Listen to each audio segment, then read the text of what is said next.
Okay, I'm here with our coach, David Raven. David, thank you for joining me today. And we're going to talk specifically today about one of your achievements recently and your club's achievements in the FA Cup. So first of all, congratulations. You're playing with Marine and Yeah. you're through to the third round of the FA Cup and got, quite a big draw in the next round. Yeah. So firstly, though, Dave, it's Marine that you're playing with. Tell us a little bit about Marine and Marine Football Club. It's actually one of the oldest clubs, believe it or not, in the football pyramid in England. So it's got a lot of history there. But it's one of them clubs who, I mean, at the moment, as it stands, as our ground is, we couldn't go any higher than the conference, which is the 5th tier in England. So, and then we'd have to change grounds. As the regulations state set, we need certain distances for the dugouts to be back from the sideline and stuff like this. So we'd have to move, but it's an old ground, a lot of history, a lot of heritage, and small club in tier 8. It should be a lot higher. It's well run. It's I think they relegated to that tier last year. So we're looking to get back up again and kick on. But it's well run. It's got good people behind the scenes. They do things right wherever they can, which for that level is quite unique, really. Yeah. You've obviously got a lot of media attention at the moment because you're into the third round of the FA Cup. But this journey's been going for quite a long time for Marine. Really, you've played quite a few games. Tell us very very briefly about the journey of where you've got to from now. Well, our first game of the season was actually an FA Cup game, so we needed to qualify. I think we played. I think it was our 8th game in the FA Cup or 7th game. So we've had to win all of them games just to get into the third round. So we played a team called Barn Aldswick in the first qualifying round, all the way back in whenever it started, September time, and we were 1-0 down with 2 minutes left. We equalised. We were playing awful football. We didn't play well, and then we scored again, which was probably more of a phantom goal we've seen since. At the time, I thought the ball crossed the line, and then afterwards, I saw a picture of the ball, and it was, I think it was about this far, the wrong side for us, if you like, of the line. But the referee gave it, and ended up being absolutely amazing journey since. So it's been a long journey, and we're still in the FA Trophy as well. So it means we've only played 5 league games. So. Yeah, it's been brilliant. Is it sometimes that little bit of luck that in these type of competitions that you need to be able to obviously progress through that far? I think it is, yeah. When you look back now and you think that, I could never have dreamed at that point we were going to make it even into the next qualifying round. We played that badly. It was one of them moments when I was thinking, this needs to get better. But yeah, sometimes you get these turning points. You get these little moments in seasons where things turn, and that was a big turning point. And then later on in the league campaign, we had a turning point where we didn't play well, but we won, and it seemed to give everybody that bit of belief. And all of a sudden, it literally happened in the space of a few days. It just seemed to click. The team seemed to click. We had young lads who I just thought were just running around like sort of headless chickens. All of a sudden, boom, they were a team. We were known where to run, when to run, and we just seemed to gel. And the team pretty much picked itself then for the next sort of 11, 12, 13 games. We've been on a winning streak, winning 14 out of 16 or 15 out of 17, something like that. And it's just rolled and rolled and rolled, and we picked up momentum as it's gone on. That I never thought we would have. And the amount of clean sheets we've kept, I don't even know how many clean sheets we've kept, where we're so hard to beat now. So I'd never dreamed it had got to the third round, because you're that far down. You've got so many obstacles to overcome. It's hard enough playing a team in the league above you, never mind 2, 3, 4, 5 leagues above you. So I would never dreamed it. Yeah. But so, with the FA Cup run specifically, then, because I know there was quite a big story of Marine. You played Colchester, I think it was, in the previous round. Was there a specific turning point in them games of the FA Cup where you thought, actually, we've got a good chance of really progressing on here and really, really going? Was it that Colchester game, or was it earlier on in the campaign? Possibly, yeah, Chester. So when we beat Chester, we were good for the win. We played Chester pre-season. They put 5 past us. It was like 5-2. And I remember I had a little personal sort of goal to beat Chester because I got a couple of ex teammates who play for them. And he came over and reminded me straight after the game when he beat us that 5, well, they put 5 past us, how poorly I played that day. It was my first game back after the lockdown, so after a 6-month lockdown, and I was miles and miles off the pace. And he came over to me and reminded me that I was poor that day. So when we got the draw against Chester, it was music to my ears. I was like, right, there's no way on earth that we are going to lose this game. I was running around like a man possessed that day, I remember. And that gave us massive belief winning that game. So when Colchester came along, there was a bit of, I suppose there's a bit of trepidation amongst the younger boys. And I remember setting up, doing a bit of shape work. And it seemed to be, we were building these guys up too much. And I was like, boys, these are League Two players. Yeah, they're good, but they're League Two players. We are far capable of beating these quite easily.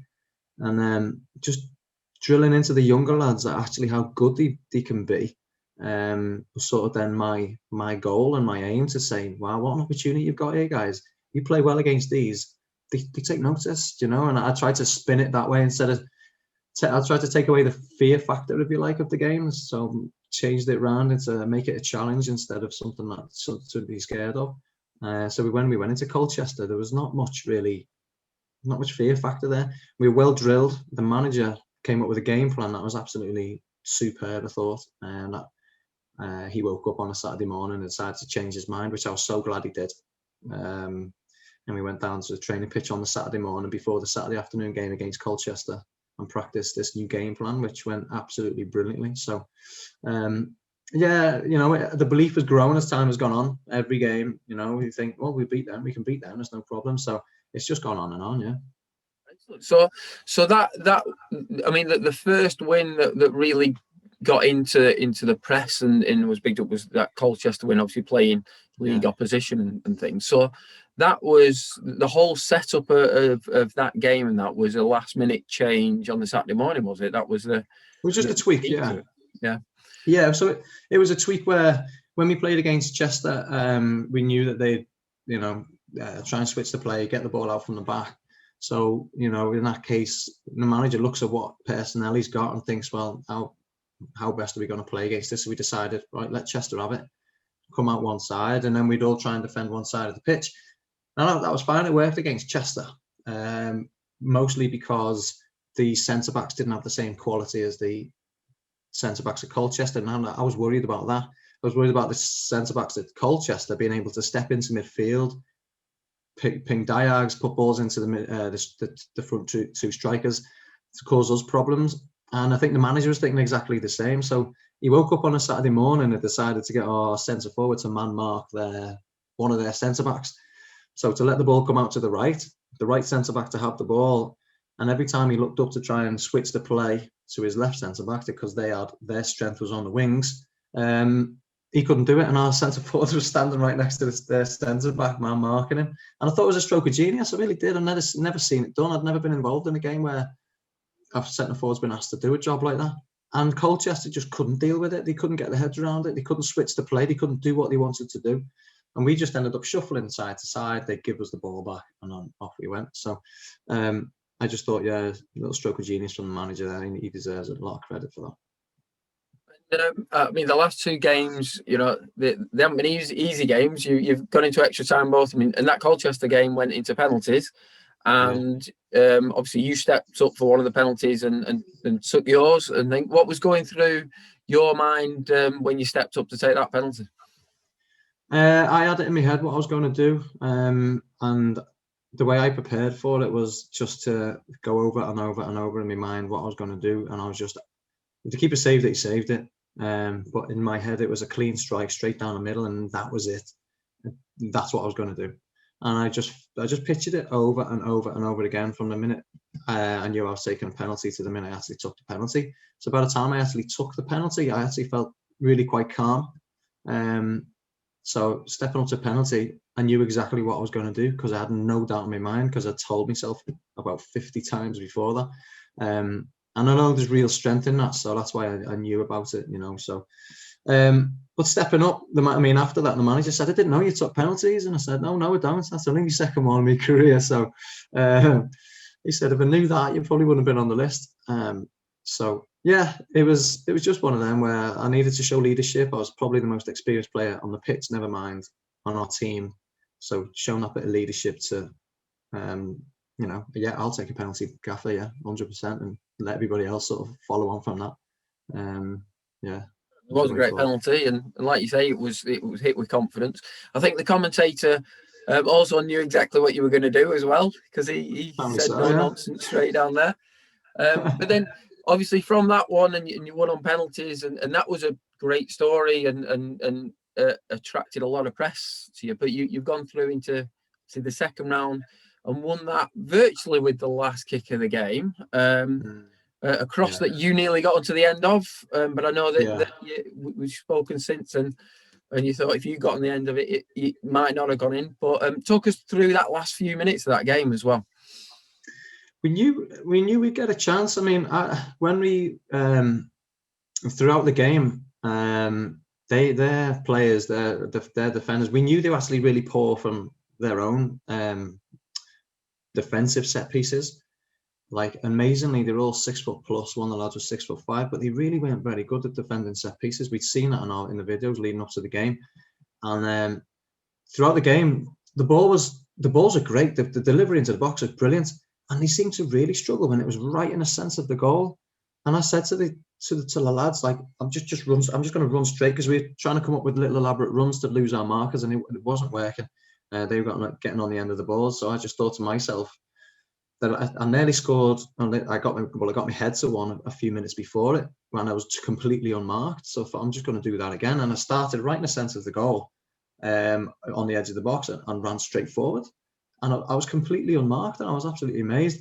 And that was all it was, really. It was just a case of thinking, these aren't descending, they're not defending the centre of the pitch well at all, for whatever reason. I don't think they were aggressive enough, or they timed the jumps well enough. I don't know.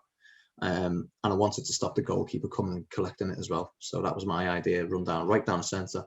But yeah, when that ball cross came in, I stuck my leg out to sort of thinking I'm going to get a touch to it, but it was too far. If I'd touched it, it would have gone wide because I didn't have enough purchase on it. And the other thing was, I thought, if there's anybody behind me, I'm just going to put them off. So that's all that was, really. And then follow the second ball.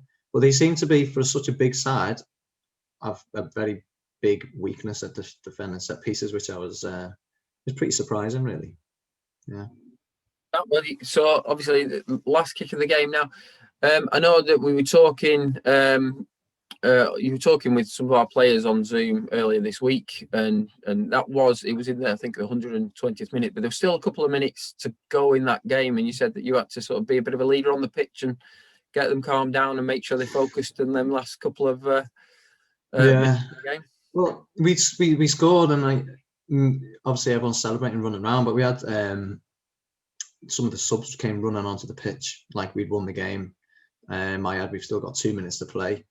And all I could think of was the fact that we just conceded a huge chance, literally 10 seconds or 15 seconds after the restart. So 10 seconds after the second half of extra time restart, we could have conceded quite easily. They went down our right-hand side, got across in the box, and we defended it. But I thought that could happen. We've got 2 minutes left, and it's a long time to play in football.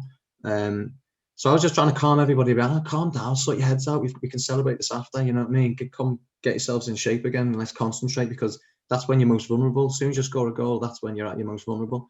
I've always been told that, and I've always been aware of that. So yeah, I just thought my job here is to make sure everybody's on it for these last 2 minutes, because I thought to myself, if they equalise, then they go on, they win the game possibly, because they've got the momentum. They'll take that into the penalty shootout. So it was so important we kept our sort of mentality at that point. Yeah.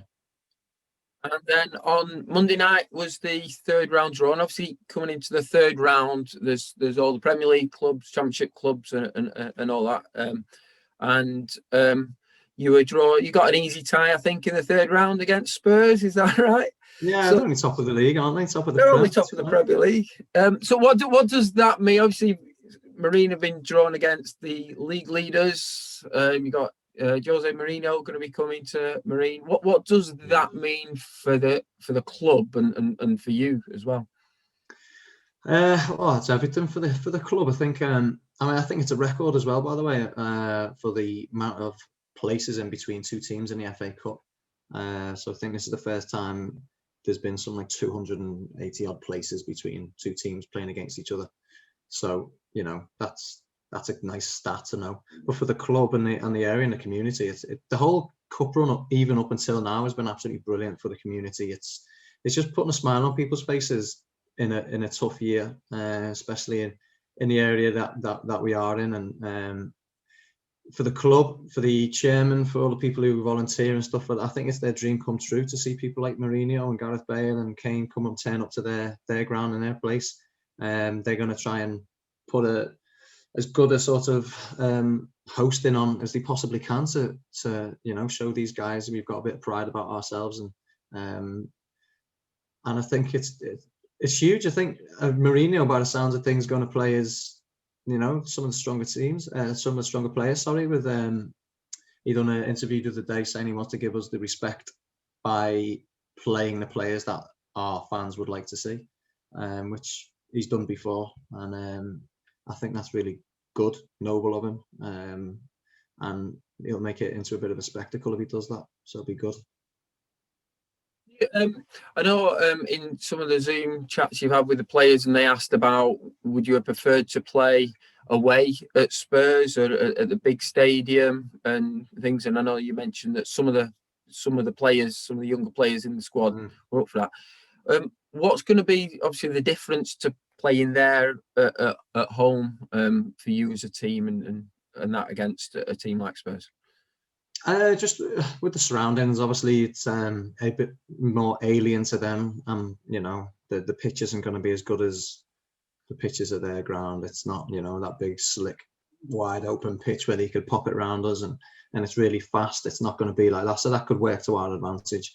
The tightness of the ground, and even just the whole sort of, you'd like to think, you turn up to the Spurs ground there, they're comfortable with that. They're at their home ground. Where they turn up at our ground, it's tight changing rooms. There's not even a stand on one side of the pitch. Little things like that, where you think it might just, give us a little bit more of a chance when you're playing. You need to take every single thing you can get.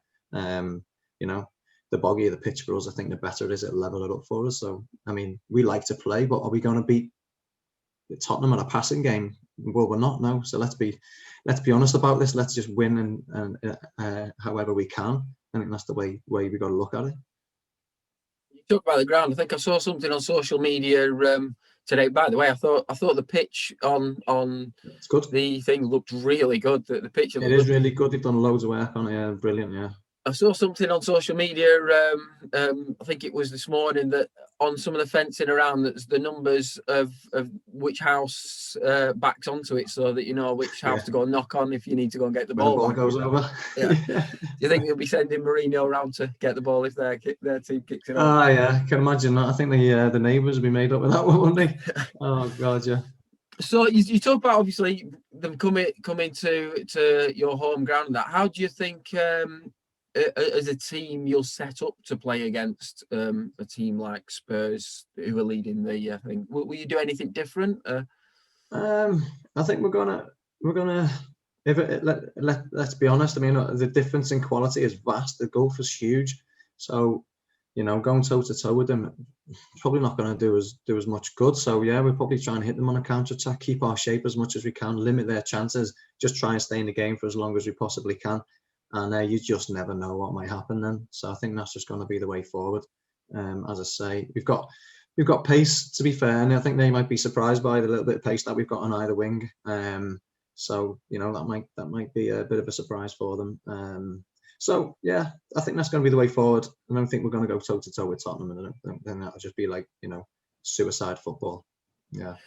What about yourself? Obviously, you're playing there at centre half, and you got the prospect of coming up against Harry Kane, England captain and prolific striker. Is there anything different that you do, or you just play your normal game? Yeah, I just prepare normally, like I normally would for a game. I've been asked that a couple of times, and I can't do anything different in a minute. I change my preparation as I'm doing myself over. He's a better player than I am. He's fitter, stronger, and all the rest of it. We know all that. He's England captain, so I need to give myself every single chance to put up as good as a performance as I possibly can against him to try and stop that. I'm not going to go and ask for his autograph and shake his hand and all that before. I'm not interested in all that. As far as I'm concerned, he's my enemy on the day. You know, we're going to compete professionally and see who comes out, and that's the way I've always looked at it. He's a normal guy with an extraordinary career and extraordinary job. It's one of them where if for a minute let me guard down, he's gonna jump all over it. The minute I go over to him, I show that little bit of weakness by asking for his shirt, asking for his autograph, shaking his hand, and how glad I am to meet him. I don't think that's sends out the right message at all. Like, it's more so for myself. So yeah, in that sense, nothing's going to change for me. I'm going to just defend like my life depends on it, like I usually do. So nothing's going to change there. Yeah. And like I say, for the club, it's a remarkable achievement to get to the third round, and fantastic to be able to play against the leaguers. But for you personally, in your career, you've had a great career of playing with Liverpool and playing up in Scotland, and some highlights of your career. Where does this sort of stand within your career? I think your first professional debut was against Spurs anyway, I heard. So where does this sit that's right. for you? Well, that was actually 16 years ago to the day. I think the day after the draw, that debut. Someone told me, believe it or not, and I thought that was a bit spooky. But where does it sit with everything in mind and where I am in my career, and like how often I train and the age and stuff like that? The achievement to get here now is up there with anything I've ever achieved. I've played high levels and for Liverpool and for at Inverness winning the cup and all. We had great times there. So. But in terms of, you generate the same feeling, you generate the same buzz, and you look back and remember certain moments in your career, and it's going to be one of them where I'll look back and put this moment up with the other moments that I've remembered. Not because of the fact we beat Colchester. Beat Colchester, God knows how many times in a league game, and Chester. It's just the achievement with everything else that surrounds it, the perspective of it. As I say, how often we're training now and the standard that we're playing at, to achieve that, I think needs to be put up there with the other achievements that I've had. Yeah. And I know that at the start of this year, or during the closed season and stuff, you obviously changed. You went and joined Marine, and you were talking about where your career is going to go. How important now is that decision that you made to keep going and stuff? It's huge because I mean, I really did. I mean, Mick, we had a chat, didn't we? And you said, what are you going to do this year? And I really didn't know. I had to ask myself. I mean, it's not just time commitments as well. It's if I give myself to something, I give myself to it sort of 100%. And can my body take this again? Do I want my body to take this again? Training, trying to recover, working, playing at the weekends and trying to recover for the next game on a Tuesday. There's so much I need to take in, and I'm just so glad I said I'd carry on. I suppose I was in the wrong frame of mind at the start of the season, where because I was umming and ahhing over it, it probably affected performances and I wasn't quite right. And then I remember one day just sitting down on a good strong word with myself to say, right, get on with this, strap a pair on, start, booking your ideas up, and it's snowballed on and on and on. And I can only thank me lucky stars that I'm playing now. People always say play as long as you can, and I've always said it's not quite as easy as that. You need to be able to. And my body's been able. I'm able to. I felt all of a sudden it clicked and I turned the corner. I was fit. It took a while getting there, but once I got there, like my body up and running again, I've just thoroughly enjoyed everything about it. Yeah. Now, they talk obviously about the magic of the FA Cup. And I've obviously followed the FA Cup since I was a lad, and you have played in it, which is, fantastic, something everybody's dream. How does this type of story for Marine and for yourself and for football as a whole, how does this really bring home sort of that magic of the FA Cup and really highlight it? Well, it does, doesn't it? Because it shows you that, I suppose, like Marine, like we've got a bin man, we've got teacher, we've got these are normal guys, normal lads. Some of the lads have come out of playing with clubs with no job and just play part-time now, and it just shows you that you get a chance. And I think everybody loves the dreaming aspect of the minnows against the giants and whether they can get a result. And I think it makes people dream. I think it makes people what if they win, and I think that is the magic of it. I think it's the normality of Marine against the superstars of Tottenham, I think, and it gets people, inspires people. I think it makes people think, well, God, if they can do that, I can do that. And I wanted to inspire young kids kicking the ball in the back garden. I drop my kids off at school in the morning, and all the little children there, they talk about it, and I hope I inspire one of them to go and kick a ball around and get, watching more football. And I think that's what it's all about. And I think that is the magic of the FA Cup, isn't it? So, yeah, I would definitely say that.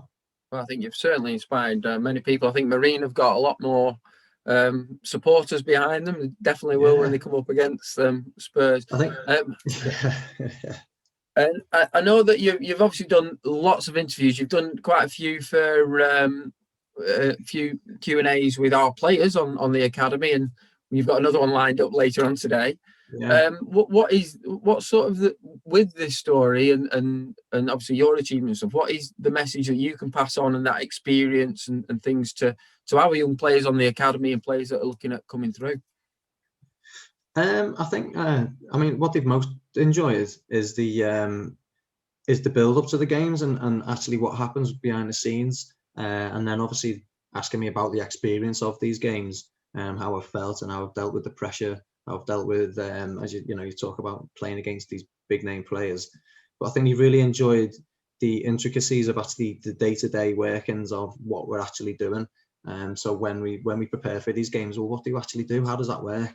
And when I've spoke to them, they seem to be really engaged on that side of it and really fascinated by, because I think people have this thing in their mind, don't they, about football, as you turn up, you have a game of footy, you get muddy and you go home. It's just not the case at all. And what it enables me to do also is to drill home why we coach like we do. Myself and Matt up in Manchester, we drill home these certain values and things into the players. And then I can back it up with saying, well, this is why I say this to you, because this is where it gets you to. And this is what you need to, progress in football. I mean, a lot of these lads come over from overseas, sometimes think of dreams of the Premier League. And that's another thing of, sometimes it could be a reality check to say, well, look at what you've got to do to play in the 8th tier, the 7th tier, the 6th tier of football. And for them, I think it's been really good for them as an education of the levels of football, that how good you've got to be, how hard you've got to train, how mentally switched on you've got to be at all times. So in the whole rounded context of it all, it's been brilliant. It just and I think they've loved asking me questions and soaking up as much as they can over it as well. Well, thank you very much for your time. We are here at the Academy are all so excited for you, tremendously proud of you, and congratulations from all of us. Thanks. Here and all the players here. So thank you very much for that and your time, and we wish you well in the next round. Cheers, Mick. No problem.